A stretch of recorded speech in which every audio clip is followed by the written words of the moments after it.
Hey everybody, thanks for joining the Virtual Game Design Club. I want to talk just a little bit about what to expect. Well, let's just jump right in and talk about the goal. Here's my big goal. I want to help you make something instead of just taking in entertainment. By the time you're done with this, if you do the steps that I talk about, you'll be able to make something that you're proud of. So that's my main goal. And since it's a game design club, of course, I want you to make a game. By, let's say, the end of school, which would be in June, I want you to be able to have a game that other people could play. These are some games that I made. I did do some computer games, just some simple games that I've put out on the internet. And then these other games are board and card games that I make. Most of the games that I've made that actually sold, that other people have bought, were board and card games. So I asked in the survey what your favorite computer games were, and these are some things that you told me. A lot of those I expected, but some of those I had never heard of before. I want to make one point really clear. I'm going to try to help you make some computer games if you want to. I have some ideas, but computer games are very difficult to make, and I'll tell you why.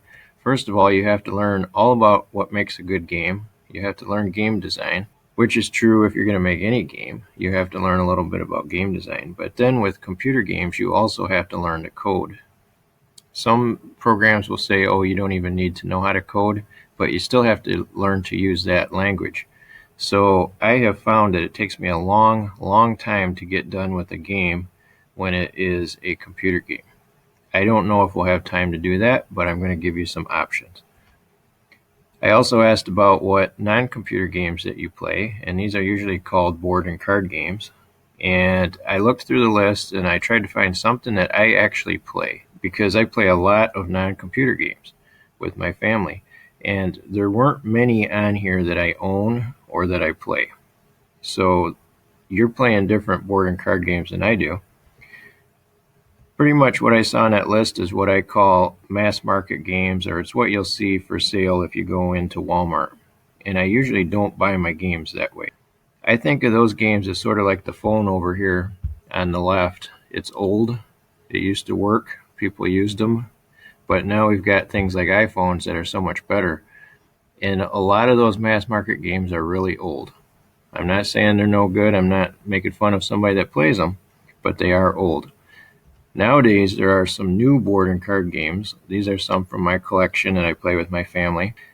There are tons of games out there that people are making that are very good because they're newer. I call these modern board and card games. One thing that's interesting to me about these is you can see there's a name underneath here. This name is from the person that made the game. It's very common now when people make games that they get credit right on the box. Just like if you bought a book, you would see who wrote it. Now they tell who made the game. So it's a really good time to be a game designer. Here's one way that we could get games to the world. This is what they call a print and play game. Somebody made this and then they put the file online, and then people can print it out and cut it out and play the game. This is a site called Game Crafter where you can make a very nice version of your game. And then you might have heard of Kickstarter.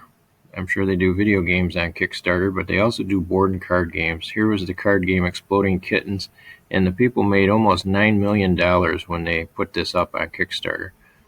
This doesn't happen very often. I'm not saying you're going to get rich off games, but I am saying it's a very good time to be a game designer. I have a bunch of friends who make games, and we started a convention several years ago where people play test. And I'm going to get with those friends in the weeks ahead. I'm going to interview them. They're going to talk about how they make games. Some of them make a lot of money at their games, selling them all over the world. I want you to ask yourself one big question before we're done. Here's the big question that matters. Do you want to make something badly enough to do the work? That's really what it's going to come down to.